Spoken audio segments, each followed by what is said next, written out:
Bonjour Bianca. Aujourd'hui, pour ce dernier épisode d'Y voir clair autour du monde, on va proposer aux auditeurs un épisode un peu différent. Alors cette fois, on ne fera pas escale dans un seul pays. On va faire en fait un pas de recul pour parler de différentes causes de cécité évitables dans différents pays du monde. Nous vous invitons plutôt à découvrir la planète en compagnie d'un homme qui a consacré sa carrière à une mission aussi ambitieuse qu'essentielle, faire reculer la cécité évitable partout sur la planète. Nous sommes aujourd'hui en compagnie du professeur Serge Resnikov, médecin, ophtalmologiste, chercheur et l'un des plus grands experts internationaux en santé oculaire et en prévention de la cécité. Pendant plus de 40 ans, il a consacré sa carrière à améliorer la santé visuelle des populations partout dans le monde. Avant de se joindre à l'Organisation mondiale de la santé, il a passé 14 années sur le terrain, principalement en Afrique subsaharienne, où il a contribué à développer des services de santé oculaire, à former des professionnels et à mettre en place des programmes de prévention de la cécité. En 1995, il rejoint l'Organisation mondiale de la santé, l'OMS. Quelques années plus tard, il prend la direction du programme mondial de prévention de la cécité et de la surdité. À ce poste, il participe au développement de Vision 2020, The Right to Sight, une initiative internationale qui mobilisera les gouvernements, les universités, les organismes humanitaires et partenaires privés autour d'un même objectif qui est de réduire la cécité évitable partout dans le monde. Son expertise l'a également amené à conseiller de nombreux gouvernements dans l'élaboration de leur politique nationale en santé visuelle. Aujourd'hui encore, il poursuit son engagement comme professeur et conseiller international. Il préside notamment l'Organisation pour la prévention de la cécité qui soutient le développement des soins oculaires en Afrique francophone ainsi que le conseil d'administration de l'International Myopia Institute. Et c'est pas terminé, Bianca. Chercheur prolifique, le professeur Resnikov est l'auteur de plus de 300 publications scientifiques et de nombreux chapitres d'ouvrages. Ses travaux ont été publiés d'ailleurs dans les plus grandes revues médicales, notamment The Lancet Global Health, le British Journal of Ophthalmology et plusieurs autres publications de référence en santé publique. Connu à travers le monde, mais aussi ici au Québec, le professeur Serge Resnikov a reçu en 2014, ça date quand même, en 2014, un doctorat honoris causa de l'Université de Montréal pour souligner l'ensemble de sa carrière et de sa contribution à la lutte contre la cécité. Et l'établissement le présente comme un véritable champion de cette cause, reconnu non seulement pour ses qualités de médecin et de chercheur, mais aussi pour ses talents d'administrateur et de diplomate. Aujourd'hui, nous allons voyager avec lui. Nous allons parler des pays qui l'ont marqué, des maladies qui menacent encore la vision de millions de personnes à travers le monde, des avancées extraordinaires de la recherche, de l'intelligence artificielle, de la prévention et de ce qui, malgré les défis, lui donne aujourd'hui encore de l'espoir. Alors, je suis Nathalie Barrette, je suis voyante et depuis quelques années, je m'intéresse à tout ce qui touche à la déficience visuelle. Et moi, je suis Bianca Lucier, spécialiste en réadaptation en déficience visuelle et je vis, moi aussi, avec une déficience visuelle. Bienvenue à Y voir clair autour du monde.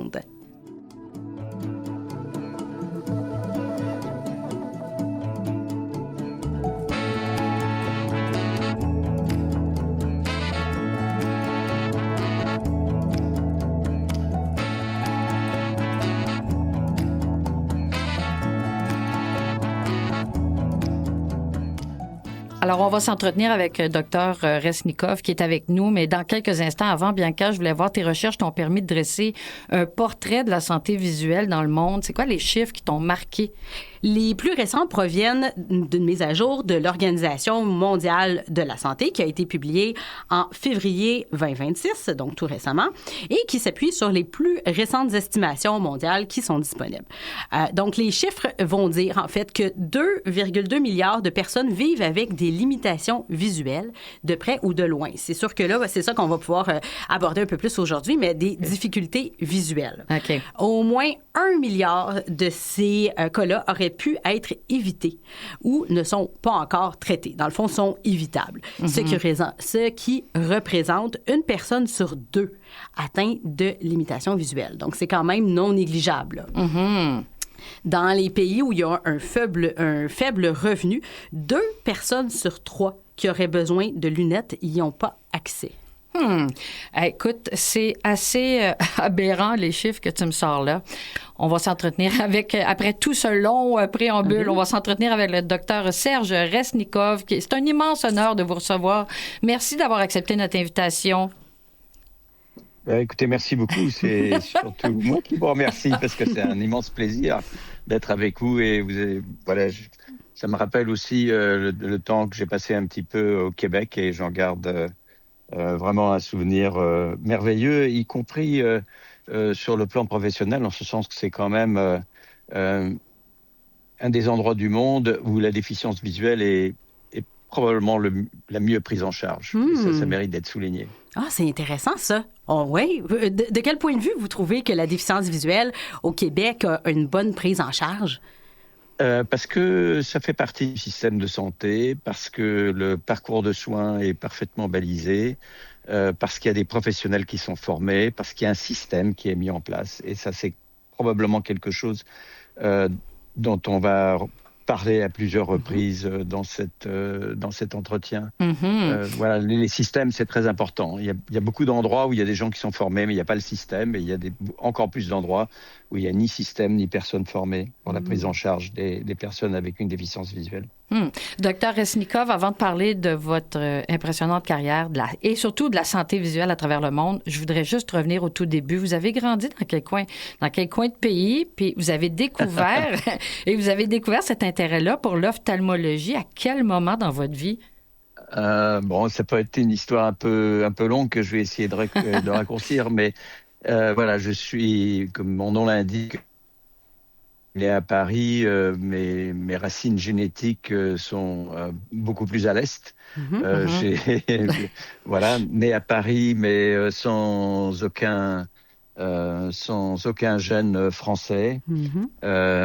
Ensuite, j'ai beaucoup voyagé. Et si j'ai beaucoup voyagé, c'est parce que très tôt dans ma vie, j'ai été intéressé par ce qui était un peu l'ailleurs. Probablement en relation avec le fait que je suis un fils d'émigrés. Voilà, j'ai toujours été assez sensible au mouvement des populations, aux échanges qu'il peut y avoir entre les cultures, aux différences qui sont souvent perçues parfois comme un risque et qui sont pourtant une richesse incroyable. Voilà. Et ensuite, j'ai eu la chance de pouvoir faire mes études dans une école militaire, en fait, en France, mais dont la caractéristique était d'envoyer des médecins sous forme de détachement dans des pays africains qui, à l'époque, avaient très peu de cadres de santé. Et donc, ça m'a rapidement amené à travailler hors de France. Et au départ, j'étais beaucoup plus intéressé en fait par la chirurgie reconstructrice et j'étais particulièrement intéressé par la prise en charge de la lèpre. Vous voyez, ça n'a pas grand-chose à voir avec la vue. C'était pas l'ophtalmologie dès le départ. C'est pas l'ophtalmologie dès le départ, pas du tout. Et c'est en travaillant en Mauritanie où en fait il y a plus de lépreux. Et c'était très bien. Il y avait pas mal de césariennes à faire, mais il y avait aussi beaucoup de personnes qui venaient avec de très importants problèmes oculaires. Et un infirmier qui travaillait avec moi m'a dit mais pourquoi tu n'opères pas ces gens-là? J'ai dit je sais pas, c'est pas mon métier. Il m'a dit mais tu sais, il y a un spécialiste à la capitale, tu devrais aller le voir, il va t'apprendre à faire des choses. Et j'ai suivi son conseil. J'ai toujours appris à suivre le conseil des infirmiers, des infirmières, qui souvent savent beaucoup plus de choses plus profondément que les médecins. Voilà. C'est bien de le reconnaître, docteur Resnikov. Non, mais absolument. Enfin, je veux dire, tout ce que j'ai appris de leur part, c'est ce qui m'a beaucoup aidé plus tard. Et donc voilà, je me suis intéressé à l'ophtalmologie, je suis rentré en France, j'ai été formé en ophtalmologie et je suis reparti en Afrique. Et c'est vraiment, je veux dire, en Afrique où voilà, j'ai grandi, j'ai appris, j'ai tout appris. Voilà, j'ai une reconnaissance éternelle vis-à-vis de mes collègues africains, encore une fois, de différents métiers. Et c'est ça qui a forgé je pense, ma carrière. Et c'est ça qui a fait que finalement, j'ai travaillé à l'OMS. Professeur Resnikov, on va parler justement de l'Afrique. Je trouve ça important d'en parler avec vous, mais tout au long de notre entrevue, on va parler de cécité évitable. Alors, c'est une expression, du moins pour ma part, là, que j'entends occasionnellement, mais dont le sens n'est pas toujours compris pour tout le monde. Pour commencer, qu'est-ce qu'on entend exactement par cécité évitable? Vous allez en parler beaucoup durant notre segment où on va parler de votre travail en Afrique. Bien sûr, ce qu'on entend par cécité évitable, en fait, c'est un terme qui est apparu à l'OMS, justement, au moment où on réfléchissait à qu'est-ce qu'on pouvait faire collectivement. Et à ce moment-là, c'était une réflexion entre l'OMS d'une part, des organisations non gouvernementales d'autre part. Ça a commencé comme ça. Et on cherchait à déterminer quel était le champ de ce qui était possible. Et dans ce contexte-là très particulier, on s'était dit qu'il y avait un certain nombre de choses. Et c'était aussi parce que c'était pour la première fois qu'on avait des données épidémiologiques relativement détaillées, sur ce qui se passait dans le monde. Et ces données montraient que, en fait, à peu près 90% des gens qui avaient perdu l'usage de la fonction visuelle, ça aurait pu être soit évité, ou alors ça pouvait encore être corrigé. Alors évidemment, ça énorme. inclut... voilà, c'est énorme. Ouais. mais bien sûr, mais parce que c'était aussi le moment où on s'est rendu compte que ce qu'on appelle les anomalies de réfraction, les vices de réfraction, les besoins de lunettes, les erreurs de réfraction, voilà, les besoins de lunettes, qui étaient considérés comme c'était pas considéré comme un problème. Voilà, c'était juste, il suffit d'une paire de lunettes. Bon. Mais il faut les avoir encore. Il faut les avoir. Voilà. Et aujourd'hui, je veux dire, ça paraît complètement surréaliste, franchement.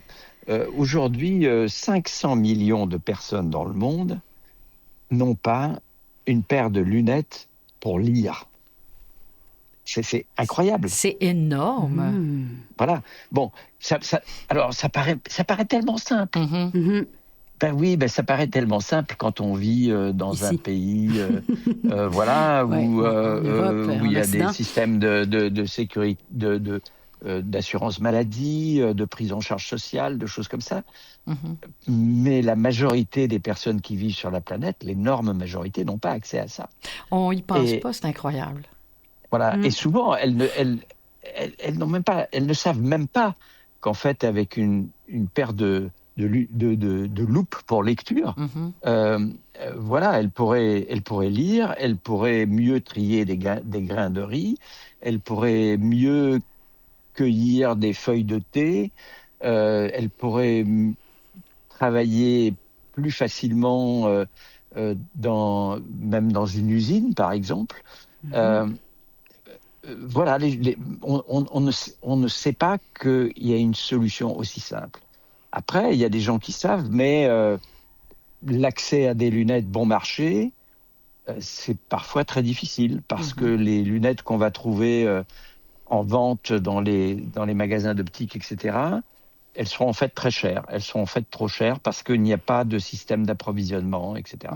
Voilà, oui. Il y a des choses quelque part aussi simples, qui paraissent aussi simples que ça. Et ça, j'insiste sur le fait que ça paraît simple.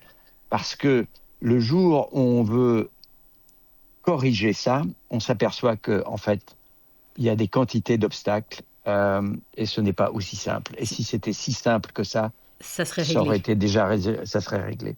Ouais. Après, je veux dire, il y a une autre grande cause de cécité évitable par traitement, c'est la cataracte. Oui, qui peut être opérée. Alors, Voilà, exactement. Alors, c'est l'intervention chirurgicale qui est la plus pratiquée dans le monde. Mhm. C'est l'opération chirurgicale De la plus toutes les fréquemment. opérations possibles De toutes les sur le opérations. corps humain. OK, là. OK. OK. Exactement, la cataracte. Hmm. Voilà. Et il y a des millions de personnes qui sont opérées chaque année, mais c'est pas assez. Hmm. Et bon, probablement on y reviendra.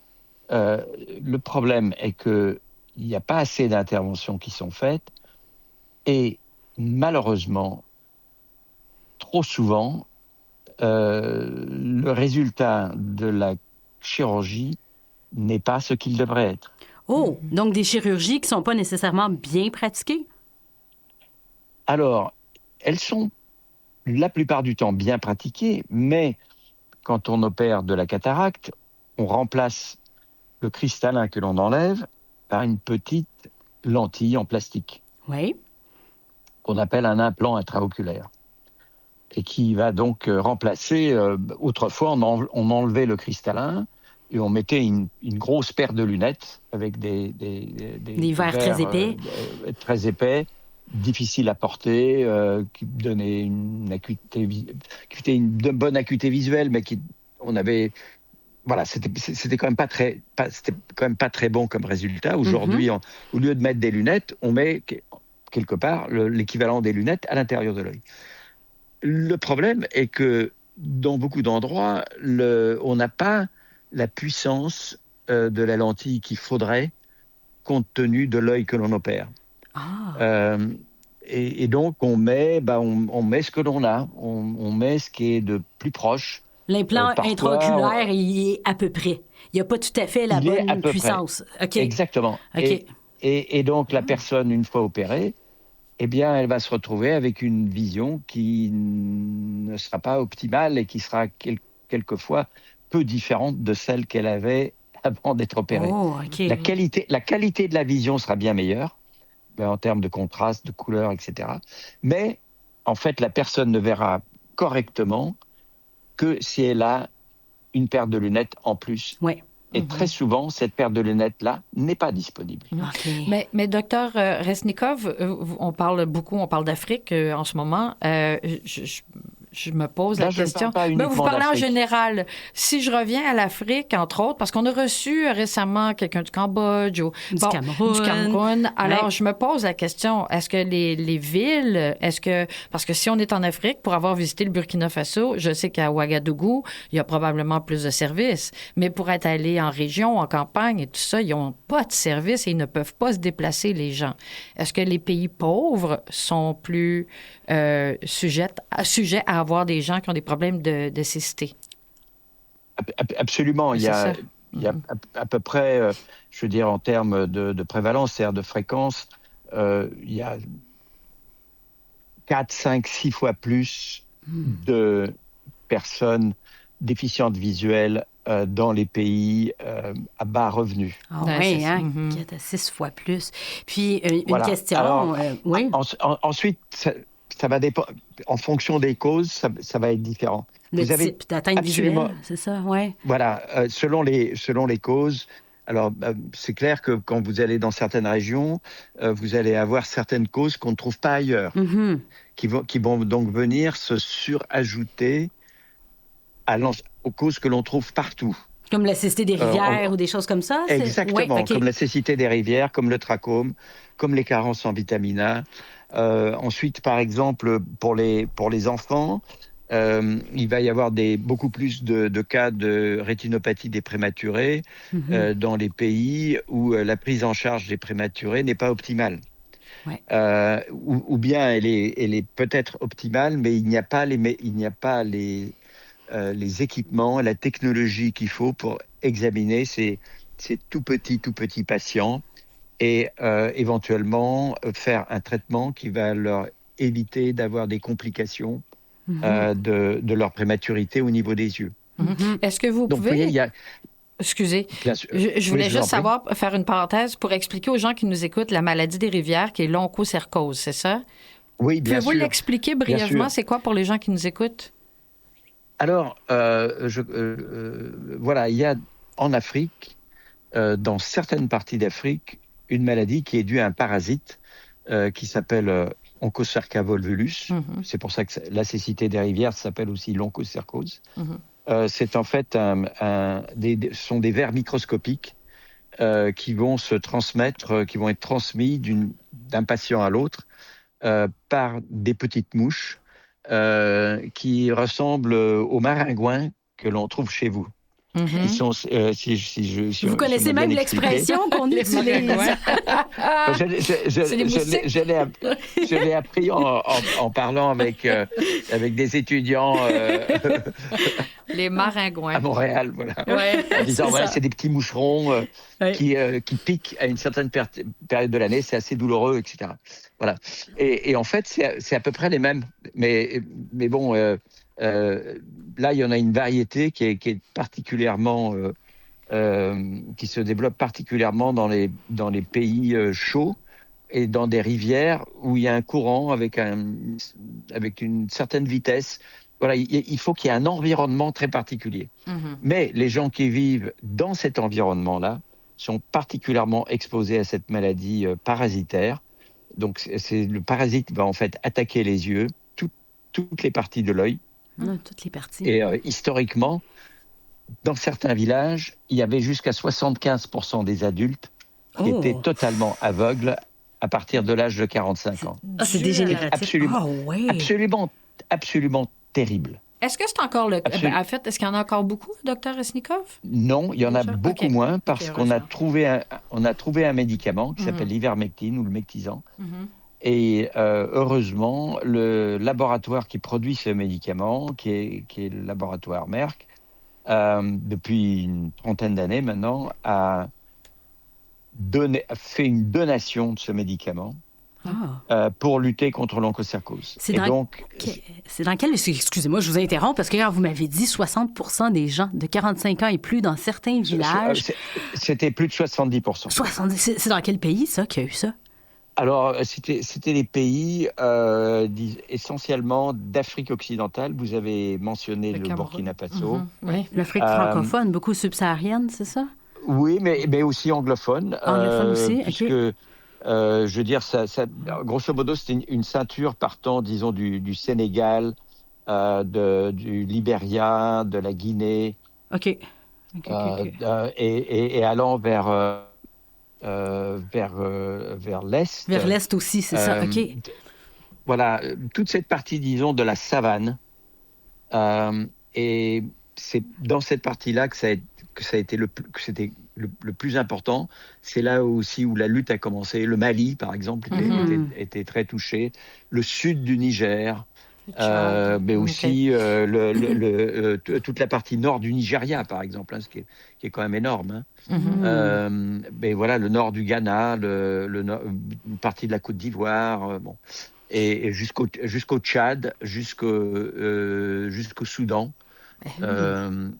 voilà, et même jusqu'à l'Éthiopie. Voilà. C'est large. Toute cette ceinture-là. Quand vous arriviez dans un pays comme le Mali, justement le Tchad ou peu importe, concrètement, quel était votre mandat? Eh bien, mon mandat, c'était assez simple. Le gouvernement français payait mon salaire et j'étais mis à la disposition du ministère de la Santé du pays où je me trouvais. Okay. Ça a été mon cas, comme ça, en Mauritanie, au Mali, au Tchad, à Djibouti. Quand j'étais au Mali, par exemple, j'étais responsable d'un institut qui formait des médecins en ophtalmologie, des infirmiers en ophtalmologie, des techniciens lunetiers pour l'ensemble de l'Afrique francophone. Okay. Quand j'étais par contre, par exemple au Tchad, j'étais le ministère de la Santé du Tchad m'avait confié le service d'ophtalmologie de l'hôpital central de N'Djamena, qui à l'époque était le seul hôpital et c'était le seul service d'ophtalmologie du pays. Alors, il y avait par contre déjà un certain nombre d'infirmiers spécialistes en ophtalmologie qui avaient été formés à Bamako d'ailleurs, avant que j'y sois, et qui faisaient un travail absolument remarquable dans des pays comme Sarre, Moundou, etc. Et moi, je travaillais à N'Djamena, mais j'allais de temps en temps aussi opérer dans les endroits où je prêtais main forte aux infirmiers qui étaient installés dans des villes secondaires. Et ça rejoint le commentaire que vous avez fait tout à l'heure en disant que il y a beaucoup plus de services qui sont concentrés au niveau des capitales et beaucoup moins en périphérie. C'était extrêmement marqué à l'époque. Ça l'est malheureusement encore. OK.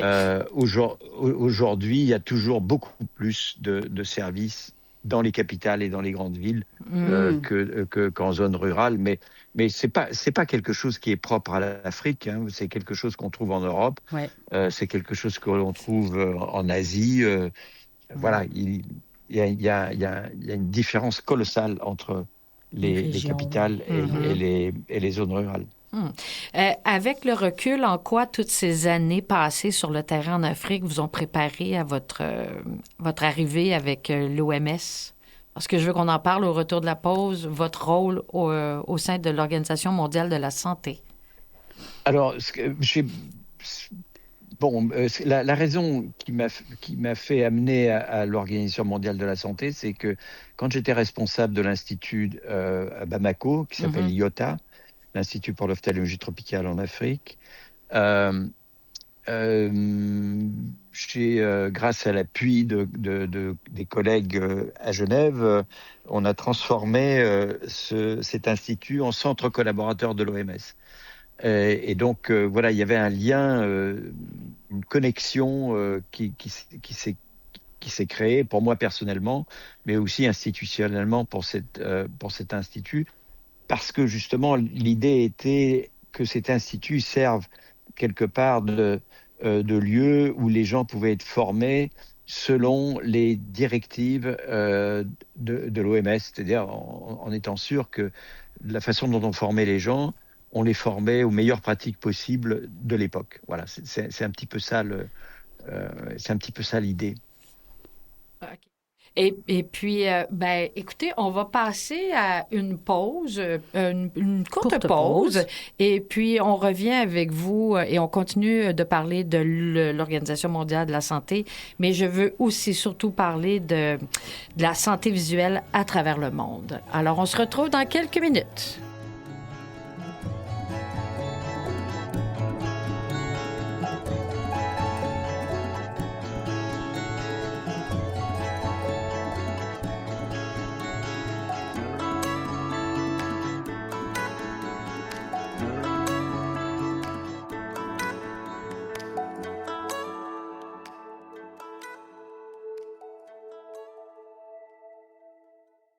Vous écoutez Ivoire clair avec Bianca Lucier-Dalpé et Nathalie Barrette. Nous sommes de retour à Ivoire clair autour du monde en compagnie du docteur et professeur Serge Resnikov, qui est ophtalmologiste, chercheur et l'un des experts internationaux en santé oculaire et en prévention de la cécité. Alors, on va poursuivre en parlant de son travail auprès de l'Organisation mondiale de la santé. Oui, d'ailleurs, est-ce qu'il y a une décision, un programme ou une réalisation dont vous êtes particulièrement fier parce qu'il y a eu de votre travail à l'OMS? Est-ce qu'il y a un programme? Parce qu'on va parler tantôt de Vision 2020, mais vous particulièrement. Écoutez, je crois que ce qui est important pour moi, c'est d'insister sur le fait que mon travail à l'OMS, ça a été un travail totalement collectif. Quand on est à l'OMS, c'est un énorme privilège, enfin je trouve, oui. Parce qu'on est connecté à la planète, mais on est aussi au service des ministères de la Santé. Ça, c'est très important, je pense, à garder présent à l'esprit. L'OMS, c'est avant tout un organisme qui recueille, met en forme les connaissances existantes. Il y a quelques experts qui travaillent à l'OMS, mais l'OMS, ça fait surtout travailler de l'intelligence collective. Lorsqu'il y a des documents qui sortent, lorsqu'il y a des décisions qui sont prises, c'est toujours une espèce de distillation de l'expertise que l'on trouve à travers le monde. Ah oui, c'est Alors, une richesse. ça finit par ressortir sous forme d'un document estampillé avec le logo de l'OMS, mais voilà, c'est le produit de la richesse intellectuelle, technique de l'ensemble de la communauté de la santé visuelle dans ce cas précis. Ça peut être de la santé maternelle et infantile d'un autre, et ainsi de suite. Mais voilà, l'OMS, c'est le réceptacle de l'expertise mondiale. Et ça, je pense, important à garder présent à l'esprit. Alors, bien sûr, tout ça, après, ça finit quelque part par des réunions à Genève, mais voilà, l'OMS travaille toujours en faisant très attention à ce que l'ensemble de la planète contribue. Mais Et vous avez... Ouais. ça, c'est quelque chose de merveilleux. Mais vous avez tout de même contribué à l'initiative Vision 2020, si vous pouvez l'expliquer, mais en fait, ça visait à éliminer la cécité évitable. Vision 2020. Voilà, cécité absolument. évitable, Vision 2020, c'est ça. Exactement. C'était le droit à la vue, l'initiative mondiale pour l'élimination de la cécité évitable. Parce que l'idée est de se dire, on peut opérer des cataractes, on peut donner des lunettes, on peut prévenir les complications de la rétinopathie diabétique, on sait comment éliminer le trachome, on sait comment éliminer l'onchocercose. Enfin voilà, on peut éliminer à peu près 9 causes de déficience visuelle sur 10 si on fait ce que l'on sait faire. Voilà, il ne s'agit pas de se dire, voilà, on va mettre en place un programme de recherche pour savoir comment il faut opérer on sait comment. etc. C'est de l'appliquer maintenant. Hein? On sait comment. Exactement, il faut le faire. Et il y a eu ça a été un moment très riche parce qu'il y a eu vraiment une volonté de faire des choses ensemble, notamment avec un certain nombre d'organisations non gouvernementales, de pays qui se sont impliqués, de fondations. Il y a eu beaucoup de choses qui ont été faites. Il y a eu beaucoup de choses qui ont été traduites par des améliorations un peu partout dans le monde. Le problème qui s'est posé, c'est que quand on a commencé à mesurer, on s'est aperçu que la prévalence, c'est-à-dire le pourcentage de personnes avec une déficience visuelle évitable, n'avait pas vraiment diminué. Et la raison pour cela, c'est pas parce qu'il y a eu, c'est parce que la planète vieillit. Et la planète vieillit la démographie plus rapidement. OK. La démographie. Fait qu'on l'a stabilisé d'une certaine façon, mais ouais. Les progrès que l'on faisait n'allaient pas aussi vite que la planète vieillissait. C'est intéressant. Voilà. Okay. Les progrès ont quand même aidé. Quand on regarde...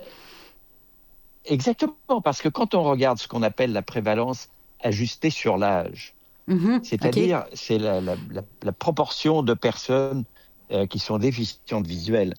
Si la pyramide des âges n'avait pas changé, on aurait eu une réduction de l'ordre de 25 à 30%. Sur une période de 20 ans. Puis je vous écoute, docteur. J'allais vous poser une question, mais continuez, je vais vous la poser après. Voilà. Or, la planète a vieilli beaucoup plus rapidement. En plus de cela, il y a eu des changements dans les modes de vie, et notamment au niveau du diabète, par exemple, qui est une maladie qui est très liée au mode de vie. Le diabète a beaucoup augmenté. La myopie aussi a beaucoup augmenté en raison du fait que les enfants passent moins de temps dehors, passent plus de temps à l'intérieur, passent plus de temps sur des écrans, etc. Et ça, c'est un autre problème très important. L'industrialisation. Mais voilà, le Vision 2020 n'a pas été aussi efficace qu'on l'espérait, non pas parce qu'on n'a pas fait bien, mais parce qu'on s'est trouvé face à un tsunami de vieillissement. Ça l'aurait vraiment beaucoup empiré, c'est ça. Ce que je me demandais, c'est dans les pays où il y a eu des grandes avancées, c'est qu'est-ce qui a favorisé les avancées? Est-ce que c'est le mode de vie où il y a certains traitements où on a réussi à corriger la réfraction, d'avoir des lunettes? Les endroits où ça s'est bien passé, c'est quoi qui faisait en sorte que ça pouvait bien se passer, les améliorations? Alors, c'est très, très directement lié au développement économique et social. Dans ce développement économique et social, il y a une combinaison de davantage de personnes formées, de davantage d'accès aux soins de qualité, d'une meilleure hygiène de vie. Enfin voilà, et je veux dire, on le voit très particulièrement avec des maladies comme le trachome, par exemple. Le trachome a disparu sans qu'on fasse sur le plan médical d'un très grand nombre de pays. Mais il persiste encore dans une trentaine de pays. Il a été éliminé assez récemment dans une trentaine de pays, avec une combinaison de développement social et économique, et aussi de la mise en place des traitements, de la formation des gens pour faire les traitements. Voilà, c'est cette combinaison-là qui fonctionne. C'est le développement économique et social qui est à la base de toute amélioration. Exactement. OK. Exactement. Alors, il y a des endroits où, justement, même si ce développement n'a pas atteint le niveau qu'il a dans d'autres pays, en faisant les bonnes choses, avec les bonnes personnes, avec les moyens qu'il faut, on arrive à accélérer. On arrive à aller au-delà de ce que l'on aurait pu attendre en regardant simplement le développement économique et social. Mais ça nécessite des ressources, ça nécessite de l'argent. Docteur Resnikov, tantôt vous avez abordé le sujet de la myopie. J'aimerais ça qu'on en parle un peu parce que on parle d'une progression fulgurante de la myopie et c'est un sujet qui vous tient particulièrement à cœur. Et j'ai fouillé un peu, puis les données montrent vraiment que la prévalence de la myopie augmente rapidement, mais dans nombreuses régions du monde, particulièrement, comme vous l'avez mentionné, chez les enfants et les adolescents. Et cette hausse-là est observée en Asie de l'Est, mais aussi en Europe, en Amérique du Nord et dans plusieurs autres régions. Est-ce qu'on parle d'épidémie ici ou... Oui, on parle d'épidémie. On parle d'épidémie et ce n'est pas un abus de langage parce que une épidémie, par définition, c'est une augmentation de la prévalence relativement soudaine et importante, significative, de la prévalence d'une maladie. Et c'est le cas de la myopie.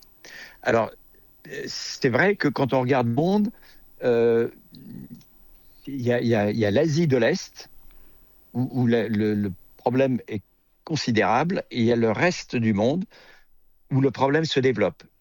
Probablement pas à la vitesse ni jusqu'au niveau de l'Asie de l'Est, et on pourrait discuter pourquoi il y a ces différences, mais même ailleurs, partout ailleurs, la myopie augmente.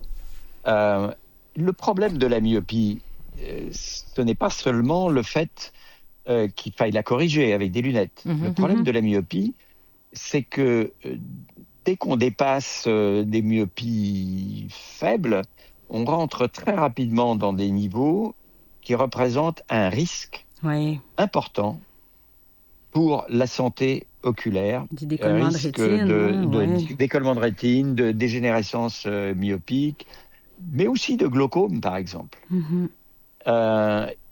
Et aussi de cataracte. C'est-à-dire que la myopie, très rapidement, représente un risque important. Alors après, c'est comme tous les risques. Si on est proprement suivi, on peut prévenir le décollement de rétine et ainsi de suite. Bon, je veux dire, mais la myopie est déjà une des causes de cécité. Alors là, du coup, on n'est plus dans la cécité évitable. Elle n'est plus évitable. C'est une cause de malvoyance. C'est une grande cause de nécessité d'accès à la réhabilitation visuelle. C'est déjà le cas en Asie. C'est en train de se produire dans beaucoup de pays d'Europe et d'Amérique du Nord. Et je ne serais pas étonné que ce soit le cas déjà au Canada. Puis peut-être... Et si on ne fait rien maintenant, ça sera pire. On est il y a deux questions. Typiquement, oui. Il y a deux questions que je me pose en vous écoutant. D'une part, c'est est-ce qu'on a une idée, qu'est-ce qui est à l'origine de ça? Est-ce que c'est le mode de vie? Et si c'est le mode de vie, qu'est-ce qu'on peut faire pour prévenir la myopie à un jeune âge? Alors là, on sait, là aussi, on est dans un domaine, c'est clairement... Alors, bon, il y a une part génétique.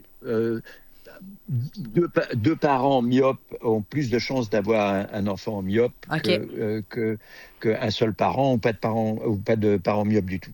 Mais c'est essentiellement un problème environnemental, de mode de vie, etc. Aujourd'hui, on sait que la meilleure façon de retarder ou d'éviter l'apparition de la myopie chez les enfants, c'est de leur faire passer au moins 90 minutes par jour à l'extérieur. OK. Et 90 minutes. Et pourquoi? Jouer dehors, y compris pendant les récréations à l'école. Est-ce que c'est pour la distance à laquelle les enfants vont regarder? Alors, là, on sait un peu moins bien. OK. Est-ce que c'est probablement une combinaison de la lumière, OK. de la lumière du jour. Qui aurait un facteur protecteur sur... Voilà. Ah ouais. Et regarder de loin et ce que l'on regarde. Ce que l'on regarde. Oui. Regarder un paysage avec beaucoup de détails. Un effet protecteur par rapport à regarder un mur gris. C'est fascinant, ça. C'est comme si la vision est plus stimulée, peut-être? Exactement. OK. Exactement. Voilà. Alors, c'est pour ça que quand les enfants sont dehors, c'est beaucoup mieux. Ah. Okay. Et alors, autrefois, moi, les enfants de mon âge ont passé beaucoup de temps dehors, à jouer au ballon, à courir, y compris dans les rues, etc. Aujourd'hui, le mode de vie a changé. Des fois, on a peur. Qu'est-ce qui va arriver aux enfants, etc. Et puis, les petits, il faut pas qu'ils soient trop dehors, parce qu'il fait chaud, parce qu'il fait froid. Surprotection qu'on appelle, Dr. Resnikov. Voilà, ça peut être ça. Mais je trouve je trouve ça vraiment intéressant à vous écouter, parce que ce que je me rends compte, c'est qu'il y a des causes de cécité qui disparaissent et d'autres qui apparaissent, puis que le développement économique va en favoriser certaines et en réduire d'autres. Exactement. Et là, vous mettez le doigt pourquoi je m'intéresse aujourd'hui à la myopie. C'est parce que je me suis beaucoup intéressé au trachome, ça a été le début de ma vie. C'est ce qui m'a amené à faire de l'ophtalmologie. Et aujourd'hui, je suis toujours très impliqué, mais voilà, là on est en train de gagner la bataille. Et là, je vois une autre bataille à mener. Et voilà, on sait quoi faire. Alors, la différence, pourquoi plus en Asie de l'Est et un peu moins, mais quand même de l'ordre de 30 ou 40% chez nous. Je veux dire, un problème qui touche 30 à 40% d'une génération d'enfants, il n'y a pas besoin que ça soit 90% quand même. Oui, c'est déjà significatif, là. Ben oui. C'est déjà beaucoup trop. Voilà. Ce qui est déjà beaucoup trop quand ça atteint des chiffres de myopie élevés. C'est ce qui se passe quand la myopie commence tôt. Parce que plus elle commence tôt, plus elle a d'années pendant lesquelles elle va progresser jusqu'à ce qu'elle s'arrête à la fin de la croissance. Ah ouais, on veut la retarder, c'est ça. Voilà, exactement. On sait quoi faire, et la différence entre les deux, c'est que probablement le système éducatif en Asie, dans des pays comme la Chine, Hong Kong, la Corée, le Japon, etc., sont des systèmes éducatifs d'une incroyable intensité. Plus de temps devant les écrans. Ouais. Et pas seulement les écrans. Je veux dire, pour apprendre à écrire le chinois, il faut apprendre en 5000 caractères. Ouais. C'est beaucoup plus que nos 26 lettres. Oui, effectivement. Beaucoup de détails aussi, hein?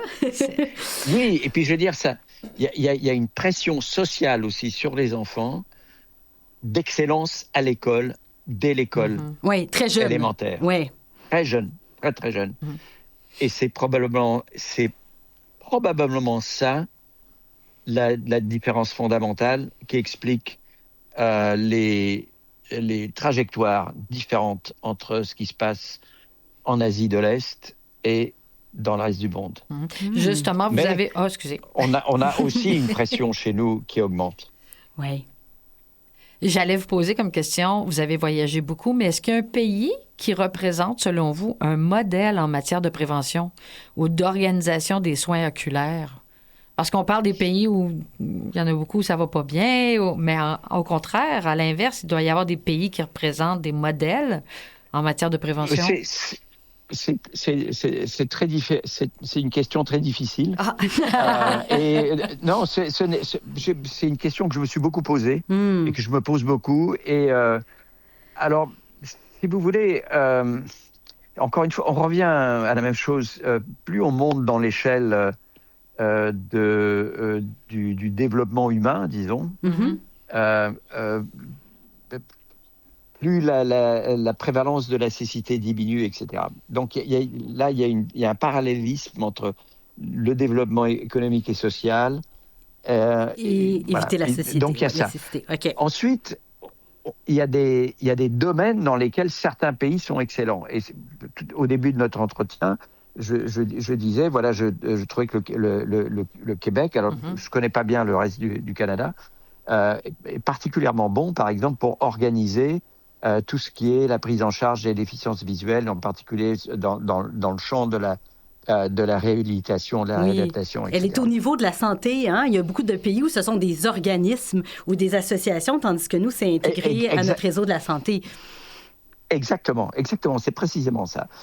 Voilà. Après, voilà, il y a un pays comme la Thaïlande, par exemple, qui a très bien organisé son système de santé oculaire, etc. Bon, c'est intéressant. OK. Voilà. Et la Thaïlande, la Malaisie sont deux pays qui font très bien. Ils font mieux que Myanmar, par exemple, qui est pourtant juste à côté. Mais bon, ils sont pas non plus au même niveau de développement socio-économique. Voilà. Après, je veux dire, il y a un pays comme l'Inde où il y a des pôles d'excellence, il y a des centres qui fonctionnent incroyablement bien, comme le LV Prasad Institute, comme le Aravind, enfin ça. Bon. Mais ça couvre pas forcément la totalité de l'Inde. Il y a peut-être de la disparité, là, beaucoup, là, on imagine. Ouais. Voilà, il y a aussi de la disparité. En Chine, il y a des progrès considérables, mais là aussi, il y a des provinces qui sont beaucoup mieux loties que d'autres. Tout ce qui est à l'ouest de la Chine performe beaucoup mieux que ce qui est à l'est de la Chine, plutôt la partie littorale. Voilà, ainsi de suite. Si on prend l'Europe, l'Europe est plutôt bien lotie, mais là aussi, il va y avoir des disparités.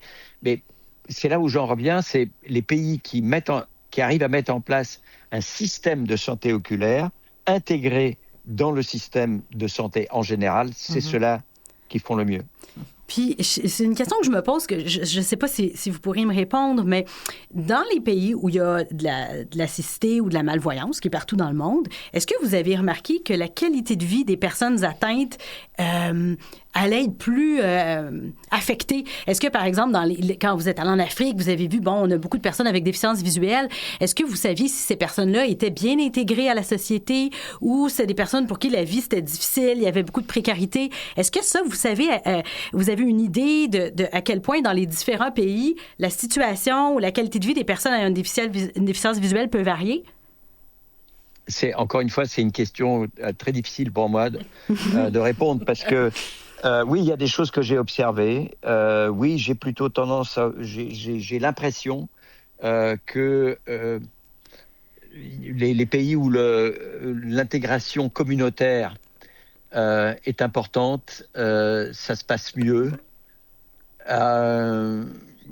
Mais en même temps, c'est une question. J'ai toujours un souci un peu scientifique et de donner de répondre comme ça sur des je préfère les choses que l'on mesure et je sais pas, j'ai pas je suis désolé, je suis consciente de ma question. Voilà. Vous savez, moi je travaille en réadaptation, puis j'ai souvent des usagers avec des personnes qui ont une déficience visuelle qui viennent de partout, puis des fois les gens vont me dire J'ai un usager qui m'a dit la semaine dernière, c'est beaucoup plus facile d'avoir une déficience visuelle au Québec qu'au Cameroun. Puis quand j'entends des choses comme ça me fait beaucoup réfléchir sur, tant qu'à avoir une déficience visuelle, où vaudrait-il mieux être né? Bon, je pense, clairement à Montréal. Je suis né au bon endroit dans ce cas-là. Oui, totalement. Mais vous savez, je veux dire, je vais vous donner un exemple personnel. Hein. Mon épouse est déficiente visuelle. Ah oui? Parce que elle a suivi les recommandations de l'OMS et elle a pris des antipaludéens de synthèse aux doses qui étaient préconisées.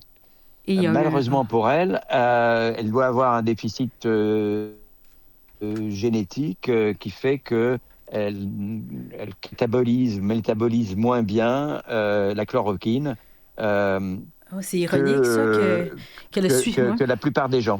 Voilà. Et c'est au moment où elle devenait presbyte, les lunettes ne la corrigeaient pas bien, et je l'ai examinée, et en l'examinant, j'ai vu qu'elle avait au niveau de la rétine des dépôts pigmentaires tout à fait caractéristiques de ça. Bon, elle a arrêté de prendre de la chloroquine à ce moment-là, mais bon, aujourd'hui, elle est déficiente visuelle. Ça ressemble à la rétinite pigmentaire? Aujourd'hui même, ouais.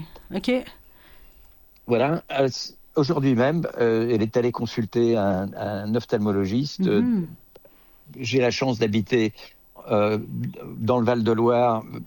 Il y a un ophtalmologiste à côté où on arrive à avoir rendez-vous sans s'y prendre un an à l'avance. Ça, c'est bien. Pour avoir un certificat médical pour justement être inscrit ensuite comme déficiente visuelle. Voilà. Ouais. Donc, vous voyez, et c'est un petit peu le parcours du combattant ici en France, je pense, comparé à ce qui se passe au Québec. Voilà. Mais voilà, c'est possible. J'arrive, docteur Resnikov, encore avec une question difficile, je crois. L'entrevue tire à sa fin, mais j'aimerais vous demander, avec le recul, quel est, selon vous, le plus grand progrès réalisé en santé visuelle au cours des 40 dernières années? Ça, c'est une question difficile parce qu'en fait, non, c'est plutôt l'embarras du choix. Ah, tant mieux. C'est plutôt l'embarras du choix. Oui. Parce que il y a eu des progrès dans à peu près tous les domaines de l'ophtalmologie, des progrès très importants. Que ce soit les anti-VEGF, c'est-à-dire tout ce qui permet de prendre en charge les personnes qui ont une dégénérescence maculaire liée à l'âge, au moins les formes humides. OK, oui. Médicaments qui sont aussi utiles dans la prise en charge des rétinopathies diabétiques, le développement des lasers, les progrès dans la chirurgie de la cataracte. Je dirais, en 40 ans, on est passé de l'extraction intracapsulaire et des grosses lunettes à des implants intraoculaires qui permettent de voir aussi bien de loin et de près, etc. Il y a eu des progrès considérables pour la prise en charge des enfants. Il y a eu des progrès considérables. Voilà, on sait comment retarder ou éviter la myopie. On a mis en place il existe des lunettes de freination de la myopie. Si je prends les maladies tropicales, on a l'accès à l'ivermectine grâce aux dons des laboratoires Merck, grâce à la mise en place des organisations non gouvernementales qui travaillent dans les pays où il y a la cécité des rivières. Dans le domaine du trachome, on sait utiliser Je dois vous interrompre parce que l'entrevue tire vraiment à sa fin, mais une question que je voulais savoir rapidement. Là, on vient de parler de ce qu'il y a eu comme avancée, puis c'était difficile de choisir. Moi, j'aimerais voir, quand vous portez votre regard vers l'avenir, qu'est-ce que vous voyez, qu'est-ce qui vous donne de l'espoir de continuer à améliorer? Est-ce que c'est plutôt la thérapie génique? Est-ce que c'est plutôt les implants? Qu'est-ce que, peut-être autre chose, qu'est-ce que vous voyez pour l'avenir? Alors, bien sûr, il y a la thérapie génique, les implants et tout ça, mais il y a aussi le développement des systèmes de santé oculaire. Il y a le fait qu'il y a une prise de, je pense, on travaille beaucoup pour que, notamment les décideurs politiques, comprennent que la vue, c'est quelque chose qui est important sur le plan individuel, mais aussi sur le plan économique, sur le plan social, etc. Et au mois de novembre, il y aura un sommet mondial sur la santé visuelle où on va inviter les chefs de gouvernement, les ministres de la Santé, etc., pour débattre de cela, parce qu'il faut absolument qu'il y ait davantage de ressources qui soient consacrées à la santé visuelle, pour la recherche, mais aussi pour le développement des systèmes de santé visuelle intégrés au système de santé. Et c'est comme ça qu'on y arrivera. Professeur Resnikov, merci infiniment d'avoir pris le temps de partager avec nous votre expérience, votre expertise et votre vision de la santé visuelle à travers le monde. Je me sens privilégiée. Fait, on se sent privilégié de vous avoir jasé aujourd'hui. Un grand merci également à ma collègue Bianca Lussier-Dalpé pour sa précieuse collaboration, encore une fois. Tout au long de l'entrevue, Bianca, merci. Merci à Patrick Favreau qui est à la mise en onde aujourd'hui à cette émission. Et surtout, merci à vous tous d'avoir écouté notre série balado, Y voir clair autour du monde. Au plaisir de vous retrouver très bientôt pour une nouvelle émission. Et encore une fois, Monsieur Resnikov, merci beaucoup. Merci, c'était un plaisir. C'était un plaisir.